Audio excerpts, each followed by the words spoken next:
അസ്സലാമു അലൈക്കും വറഹ്മത്തുള്ളാഹി വബറകാതുഹു. റമദാനിൽ എത്ര പുണ്യം ചെയ്താലും പ്രതിഫലം കിട്ടാത്ത 4 വിഭാഗം ആളുകളുണ്ട്. ആ 4 വിഭാഗം ആളുകളിൽ നമ്മൾ പെട്ടിട്ടുണ്ടോ എന്ന് നോക്കൽ നിർബന്ധമാണ്. ഈ 4 വിഭാഗത്തിൽപ്പെട്ട ആളുകൾ നോമ്പ് കാലത്ത് മരിച്ചാൽ പോലും അവർ നരകത്തിലാണ്.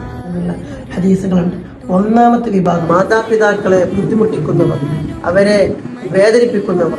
അവർ നിങ്ങളെ എത്ര വേദനിപ്പിച്ചാലും നിങ്ങൾ കാരണം അവരെ മനസ്സ് വേദനിപ്പിക്കാൻ പാടില്ല.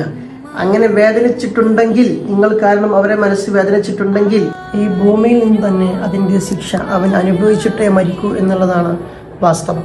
രണ്ടാമത്തെ വിഭാഗം കുടുംബബന്ധം മുറിക്കുന്നവരാണ്. കുടുംബബന്ധം മുറിക്കുന്നവരെ തൊട്ട് അള്ളാഹു നമ്മളിൽ നിന്ന് കാത്തുരക്ഷിക്കുമാറാകട്ടെ. മൂന്നാമത്തെ വിഭാഗം അങ്ങോട്ടും ഇങ്ങോട്ടും തെറ്റി നിൽക്കുന്നവർ, പിണങ്ങി നിൽക്കുന്നവർ. നാലാമത്തെ വിഭാഗം ലഹരി ഉപയോഗിക്കുന്നവർ. ഇന്ന് നമ്മുടെ നാട്ടിൽ ഉടനീളം കണ്ടുവരുന്നത് ലഹരി പദാർത്ഥങ്ങൾ കൊണ്ടാണ്. ലഹരി പദാർത്ഥങ്ങൾ കൊണ്ട് വരുന്ന ഒരുപാട് ബുദ്ധിമുട്ടുകൾ നമ്മൾ സമൂഹങ്ങളിൽ കണ്ടുകൊണ്ടിരിക്കുന്ന ഒരു സത്യമായ ഒരു കാര്യമാണ്. ഈ 4 കാര്യങ്ങൾ സൂക്ഷിച്ച് ജീവിക്കാൻ അള്ളാഹു നമുക്ക് തൗഫീഖ് നൽകട്ടെ.